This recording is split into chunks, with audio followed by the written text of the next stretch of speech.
Sin embargo, el Eterno les dijo que existe algo que se llama balance. Es muy interesante. Cuando el creador permite una prueba en la persona, si la persona pasa esa prueba, entonces el Eterno le da una recompensa. Es un balance. Pero si el Eterno le quita la prueba y ya no la tiene, no tiene nada con qué luchar, entonces la recompensa ya no tiene razón de ser y también debe ser retirada. Por ese motivo, el Eterno quita la tentación de hacer idolatría como era en el pasado, la quita, y la recompensa también la quita. ¿Cuál era la recompensa? La recompensa era la capacidad de ser profeta, la capacidad de la profecía, es decir, la revelación celestial en el nivel de la profecía. De tal manera que este profeta no solo podía profetizar, sino que también podría haber llegado a escribir un libro, como el profeta Oseas, Jeremías, Ezequiel. Esta recompensa también la quitó. Y es como que los niveles bajaron. Bajó el nivel de lucha y de prueba y también bajó la recompensa. Entonces, este nivel se fue, esta tentación de ser idólatra se fue y se fue también la recompensa. Por eso, ya no hubo profecía después.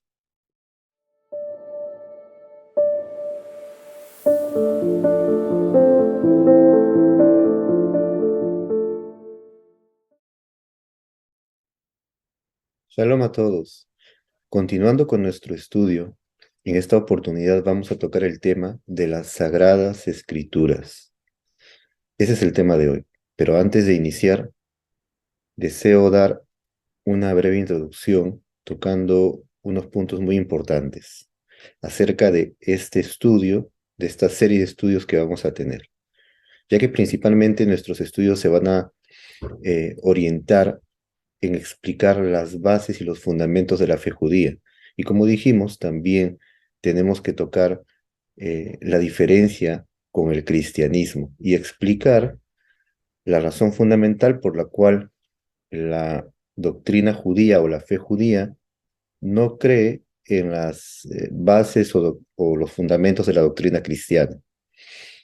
Entonces, antes de iniciar el tema en sí, en primer lugar, deseo tocar los siguientes puntos.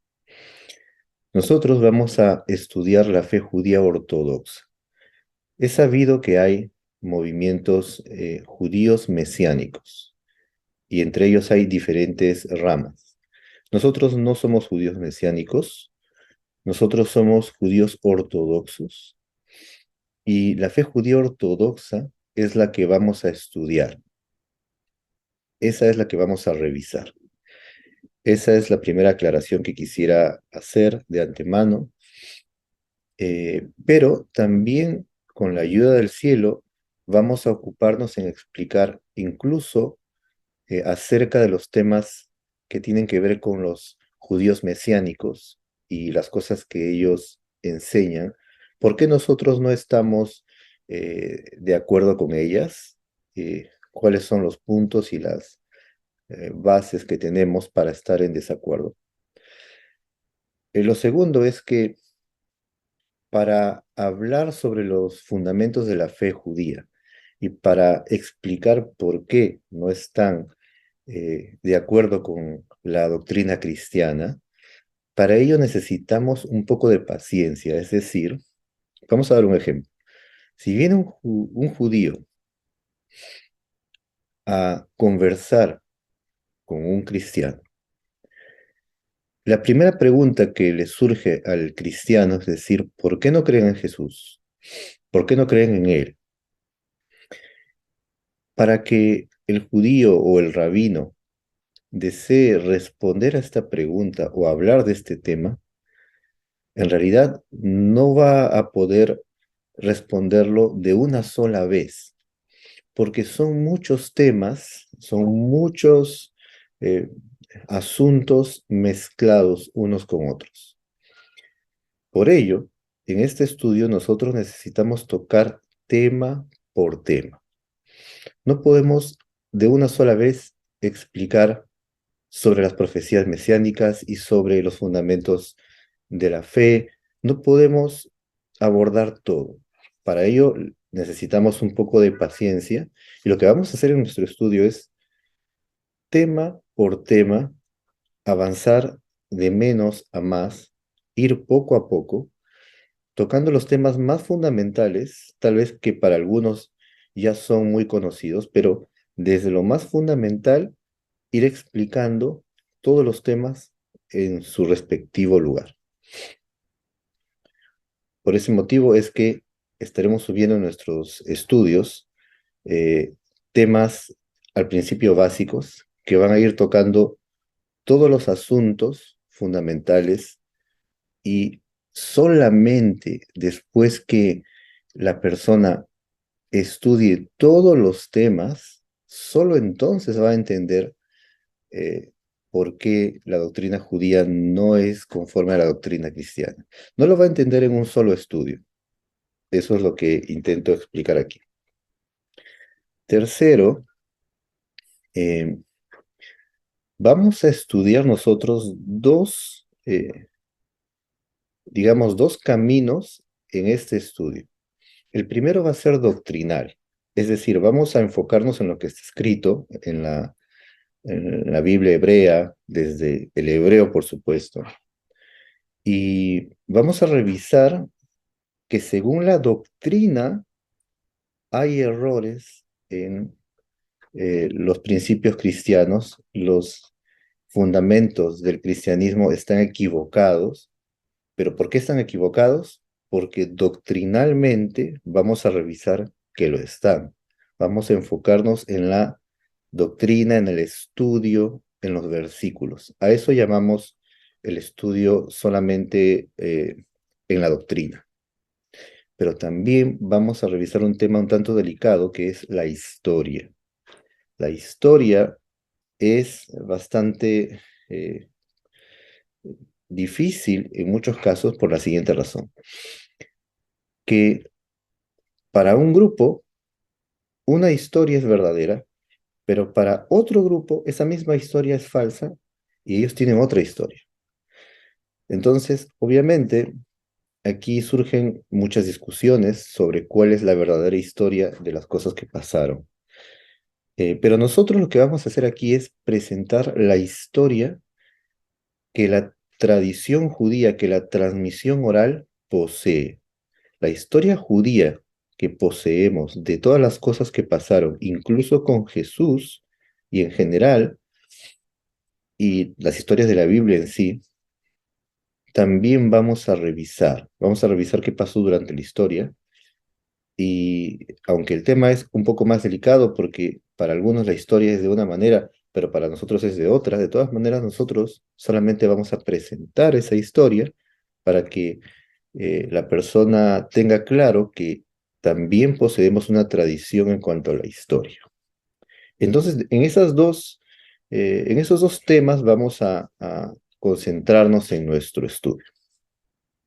Bien, lo siguiente que quiero decir antes de iniciar ya el tema es que nosotros no estamos de acuerdo con el burlarse de, del otro, burlarse de la fe del otro, o incluso burlarse del mismo cristiano. ¿A qué me refiero? Es necesario por un momento hablar de esto, porque en verdad, desde que aparece el Internet ya existe mucha información de judaísmo en Internet desde los inicios, pero también lamentablemente surgieron muchos que debido a que no creen en el cristianismo, también han iniciado una serie de burlas, han comenzado a mofarse del otro y a ser groseros con el otro, insultándolos en muchos casos. Lamentablemente, es un tema que sí es necesario tocar, sí es necesario decir. Esto se opone al camino de la Torá, de la Sagrada Escritura, de la fe judía. Las raíces y las bases de la Torá, de la fe judía, están en contra de todo tipo de burla al segundo, a aquel que no cree como yo, o aquel que me parece que esté equivocado. Sobre ese tema, claro, hay mucho más que tratar, pero de manera básica, nosotros en nuestro estudio no iremos de ninguna manera por ese camino.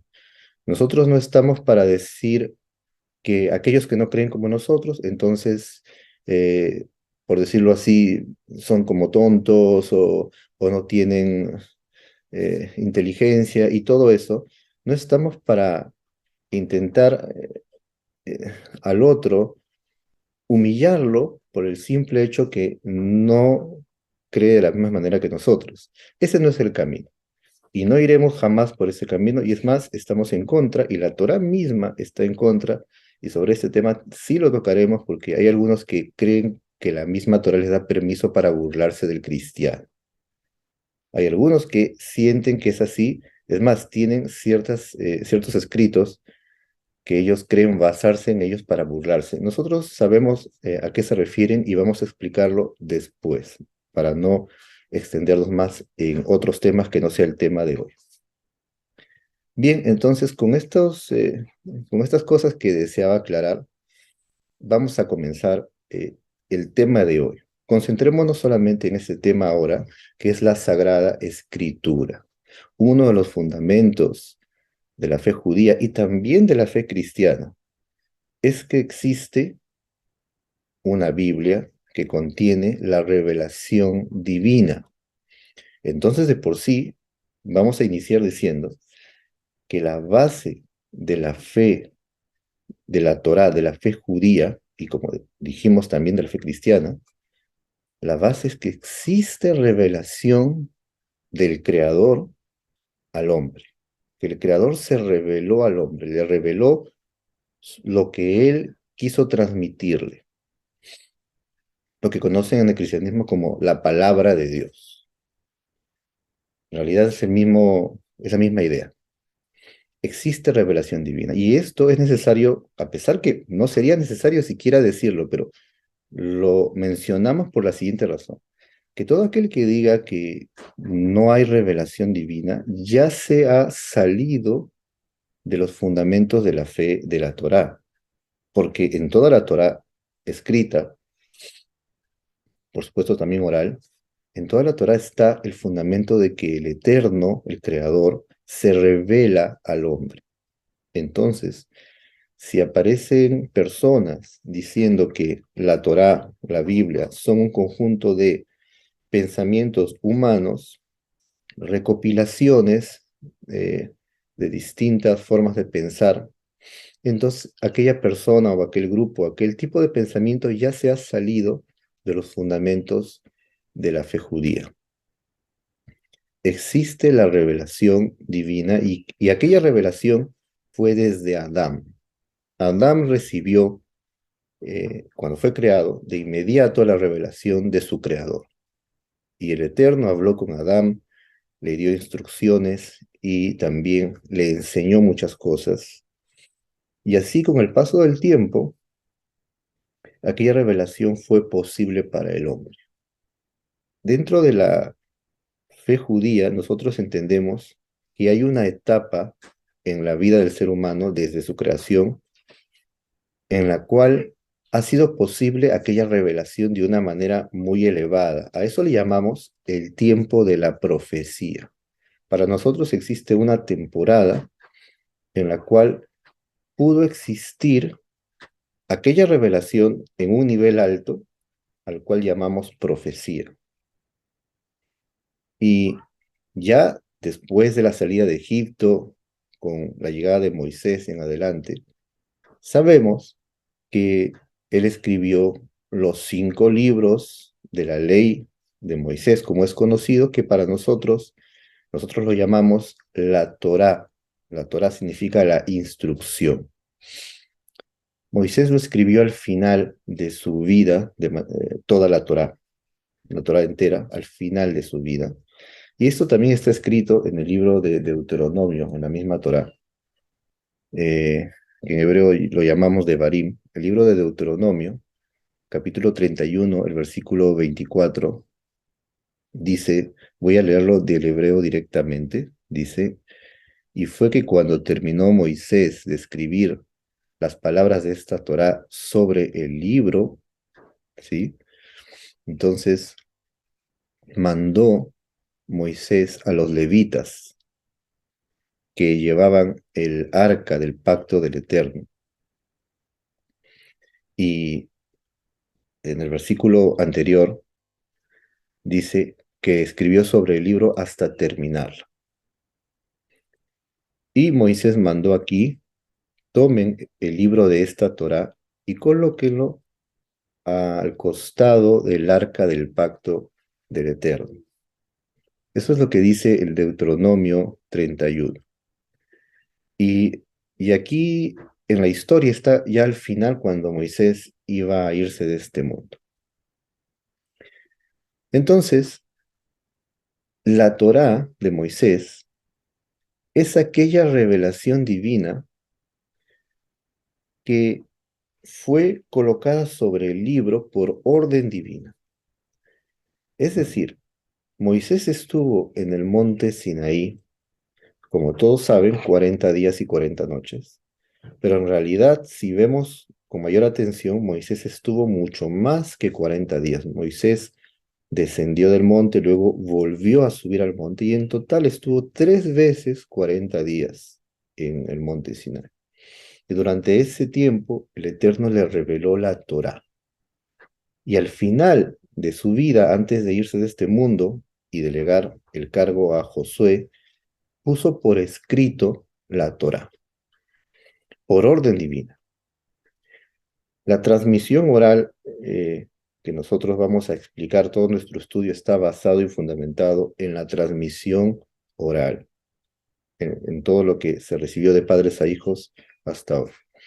La transmisión oral indica que el Eterno no solo le reveló la información de la Torá, sino que le dictó palabra por palabra toda la Torá, desde el principio, desde el Génesis hasta el final.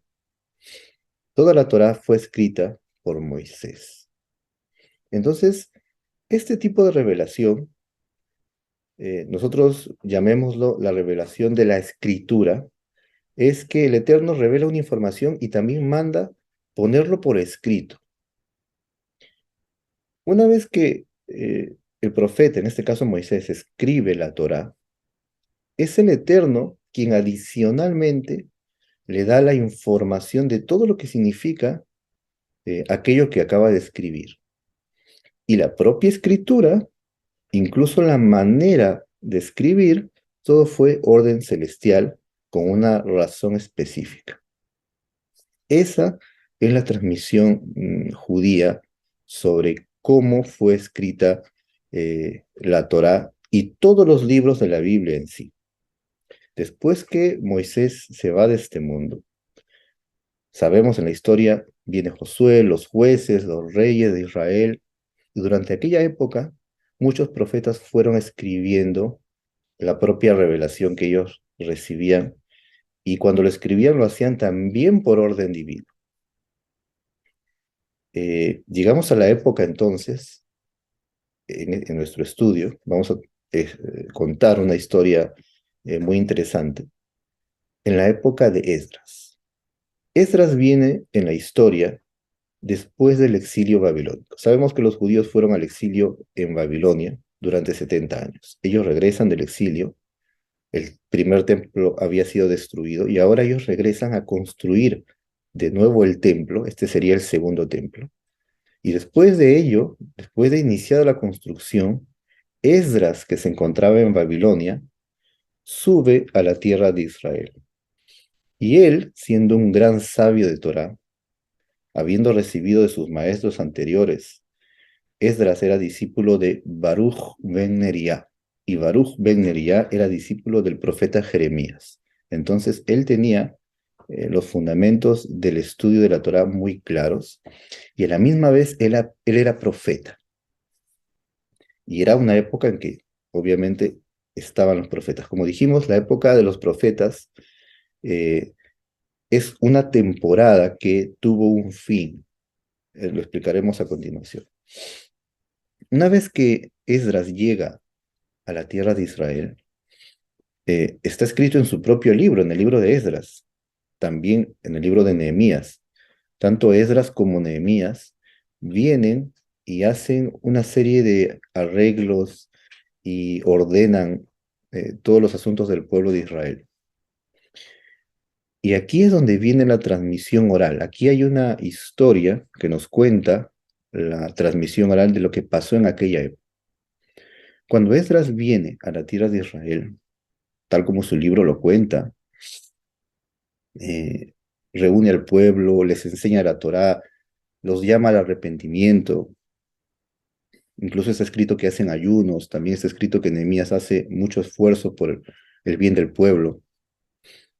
La transmisión oral nos dice que Esdras reúne 120 sabios, que también eran muchos de ellos profetas, y establece un tribunal, y los tribunales generalmente eran de 70, pero de 70 personas, pero en esta oportunidad Esdras reúne 120 en lugar de 70.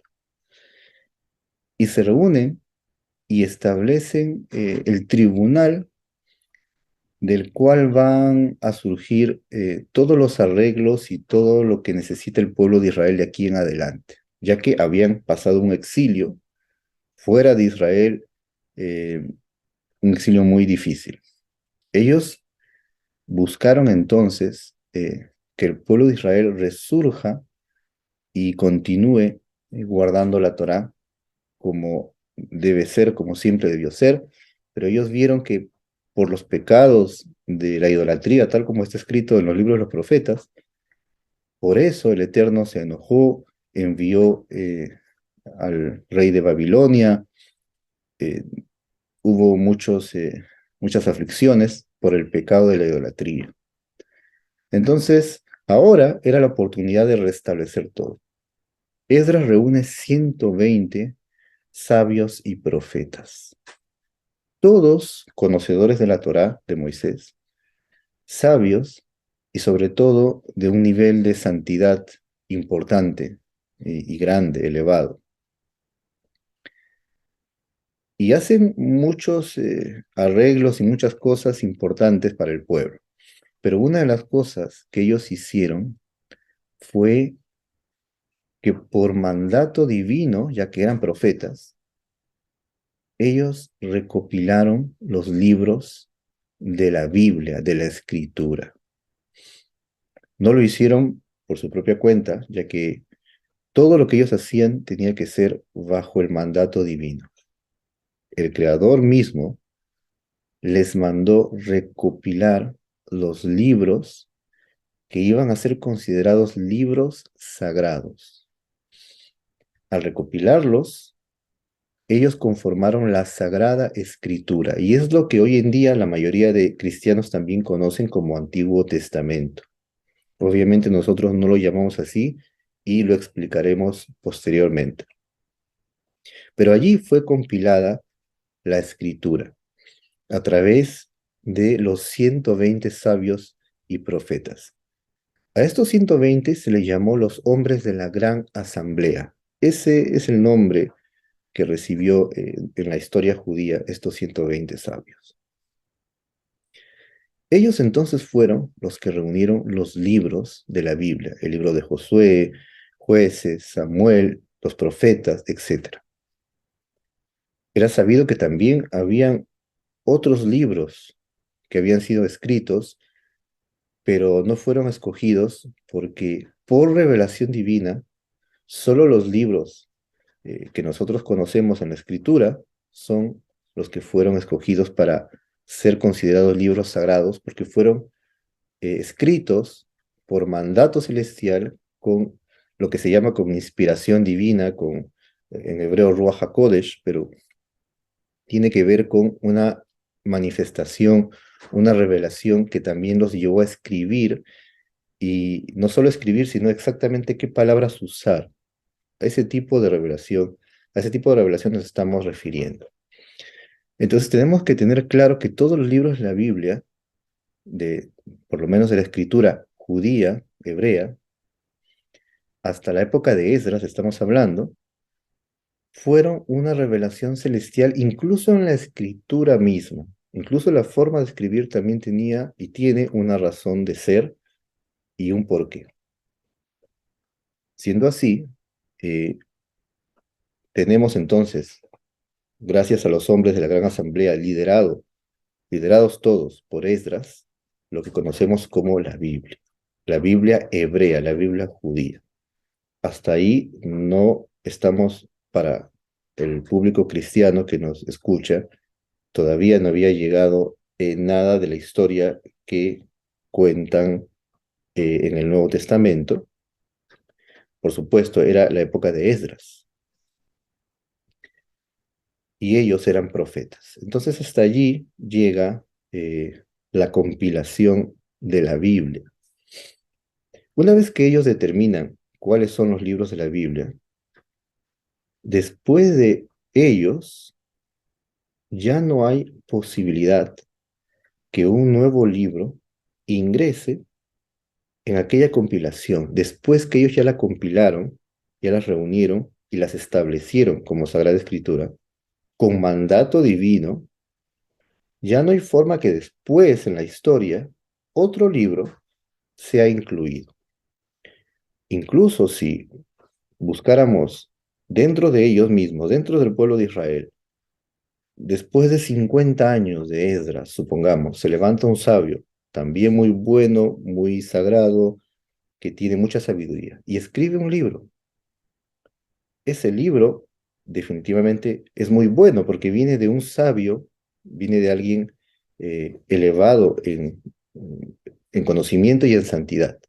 Aún así, ese libro, que puede ser considerado muy valioso, que definitivamente debería ser estudiado también por los demás, incluso así no tiene la categoría de sagrado después de la compilación que hizo Esdras y los 120 sabios.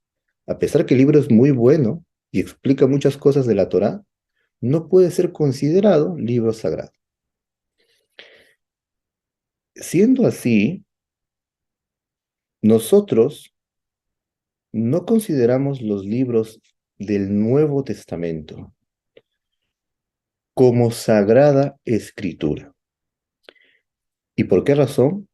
Ni siquiera tenemos que llegar a decir que no las consideramos sagradas porque no estamos de acuerdo con lo que se dice o lo que se escribe o la doctrina o lo que se enseña dentro de los libros del Nuevo Testamento. Ni siquiera tenemos que llegar a esa razón, en realidad, sino simplemente porque después de Esdras, la posibilidad de ingresar cualquier otro libro, no importa de quién, no importa de dónde, cualquier otro libro no puede ingresar dentro de ese canon, llamémoslo así, porque ese canon se cerró.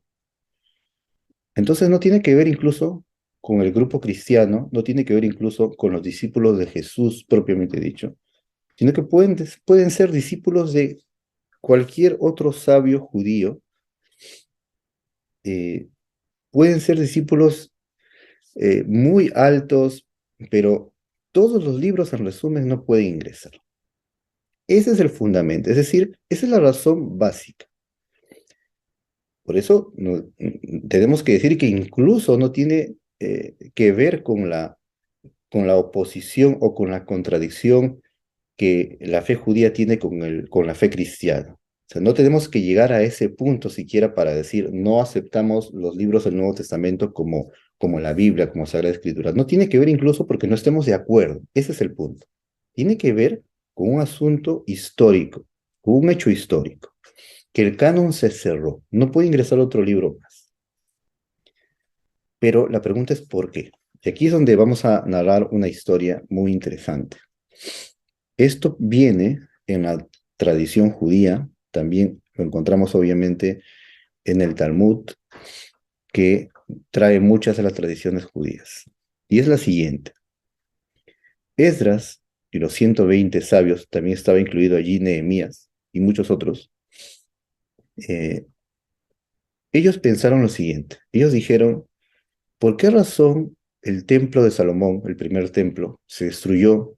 ¿Y por qué vino el rey de Babilonia? ¿Y por qué pasamos este exilio tan difícil? ¿Por qué? La misma Biblia lo dice, porque pecaron adorando ídolos, etcétera. Entonces, ese es el problema. Hemos pecado con la idolatría y eso nos ha traído grandes consecuencias. Entonces, pidamos al Creador, todos nosotros, que nos quite la tentación de hacer idolatría, ya que por esa inclinación y por ese pecado nos han venido muchos males.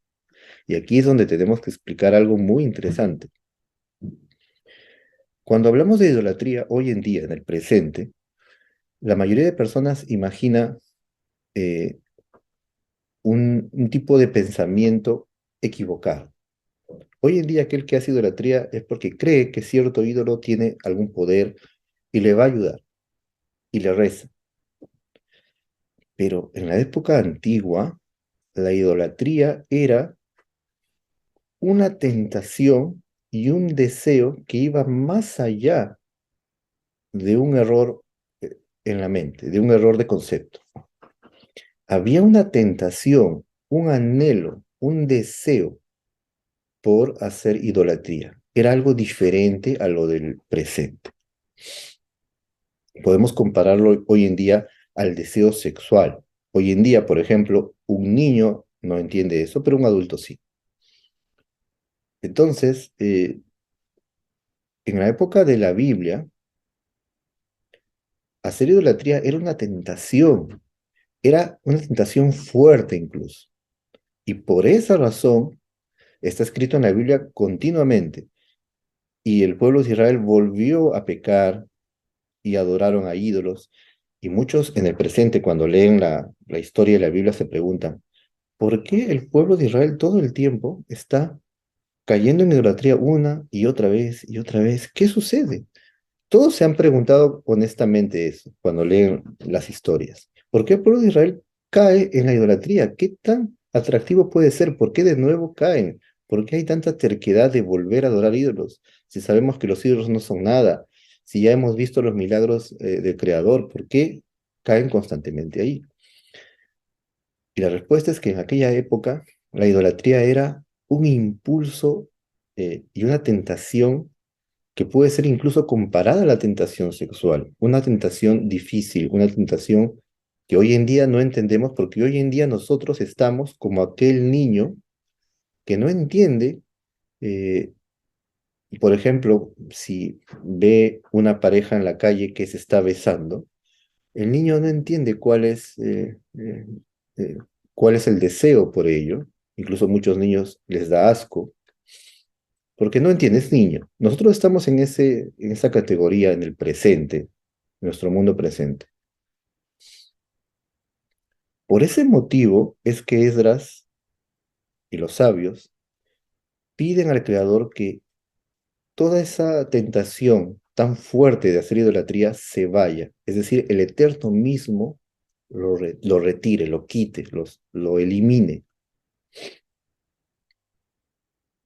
Y ellos ayunaron, incluso está escrito en la historia que ellos hicieron ayuno, un ayuno de 3 días. Ellos ayunaron 3 días y pidieron al Eterno, por favor, llévate esta tentación. El Eterno les respondió diciendo que lo haría, que se llevaría esta tentación de hacer idolatría, y después de que el Eterno se llevara esta tentación, la idolatría seguía existiendo, seguiría existiendo, pero como un concepto errado, es decir, como simplemente falta de información, como es en el presente, una equivocación.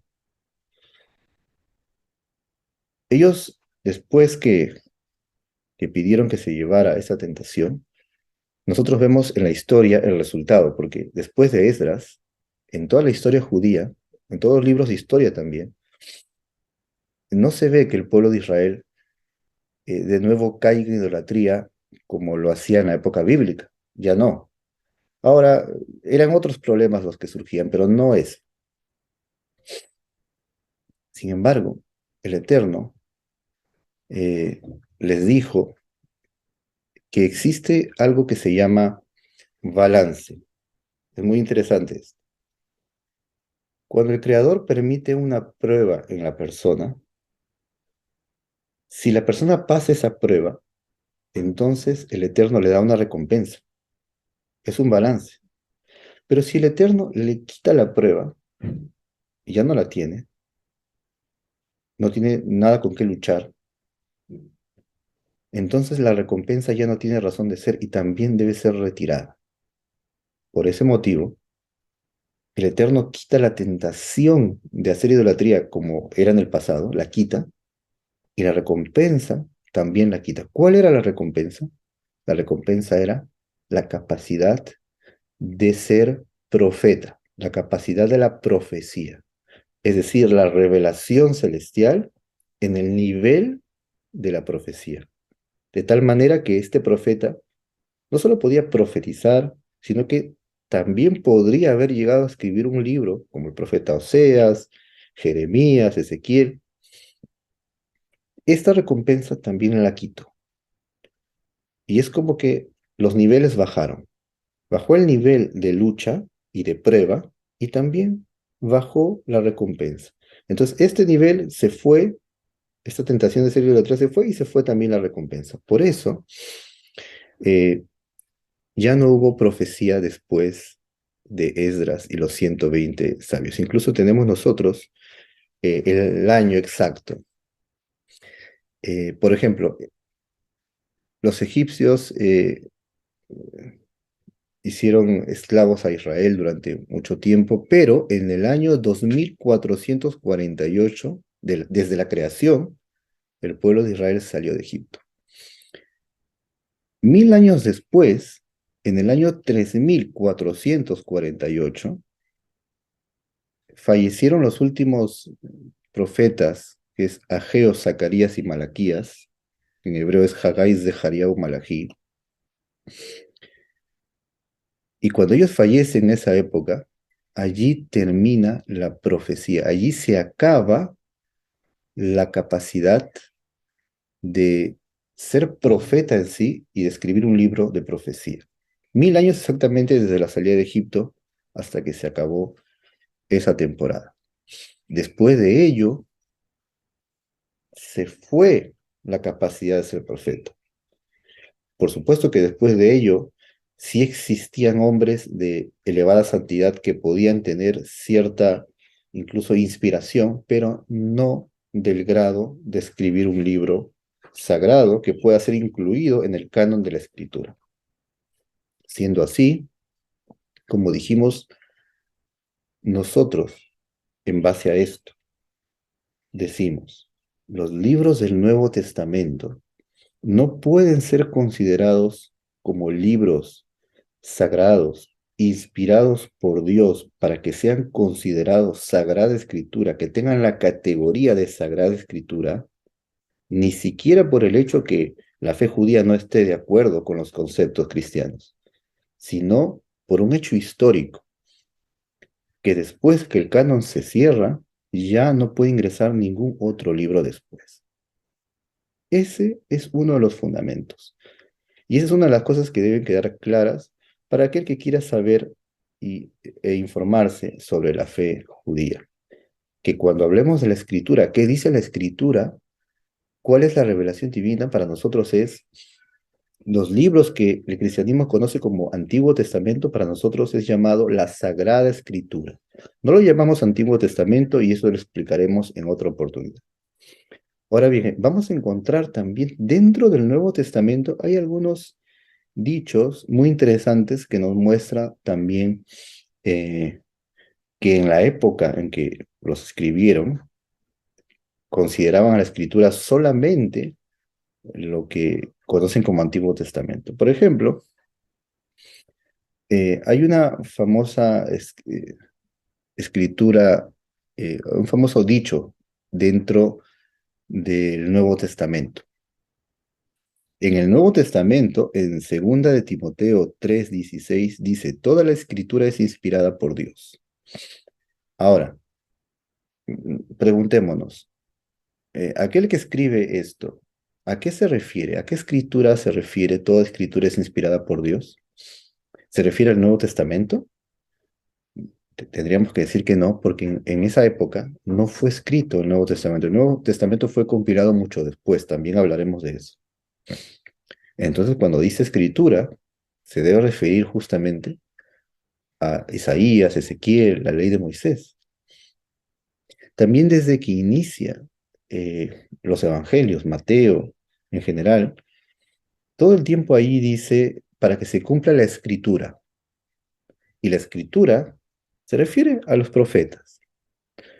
Entonces, es obvio que en esa época, en la época en que cuentan las historias del Nuevo Testamento, cuando ellos nombraban escritura, se referían a la compilación de Esdras.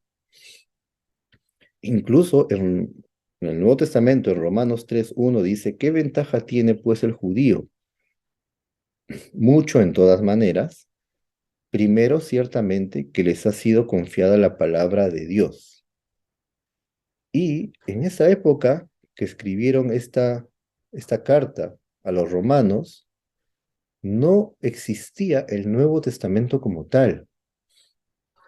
Y el escritor aquí dice que a los judíos les fue confiada la palabra de Dios, es decir, el propio Nuevo Testamento testifica que la palabra de Dios, que la Sagrada Escritura, inspirada por Dios, es la compilación que hizo Esdras. También nosotros sabemos que hay libros que se conocen como deuterocanónicos, ¿sí? Así lo llaman, que son libros históricos que no ingresaron en el canon, deuterocanónicos. Estos libros, que son conocidos como Macabeos, Judith, Sabiduría, etcétera, son libros en muchos casos, muchos de ellos históricos. Por ejemplo, el libro de Macabeos cuenta todas las cosas que pasaron con la revelación de los Hashmonaim, de los Macabeos, que de ahí proviene la historia de la fiesta de Hanukkah. Pero esos libros no ingresaron en el canon. Siendo así, para ir terminando ya este tema, la Sagrada Escritura que nosotros la consideramos como tal, palabra revelada del Eterno para nosotros, es toda la Biblia que conocen los cristianos como Antiguo Testamento y que nosotros no lo llamamos Antiguo Testamento, sino Sagrada Escritura. Y esta compilación para nosotros está dividida en 3 secciones. El orden de los libros está diferente al orden de los libros que se ve en la Biblia cristiana. En la Biblia hebrea, el orden es primero la Torá, los 5 libros de Moisés, segundo los libros de los profetas, y tercero los libros denominados los escritos.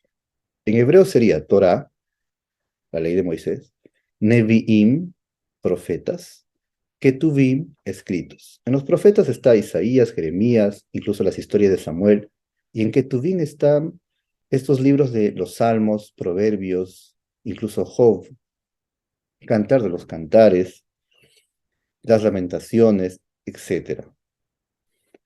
Eh, esta división, por esta división es que la Biblia hebrea también se conoce como Tanaj. Tanaj es un acróstico de Torah, Nevi'im, Ketuvim.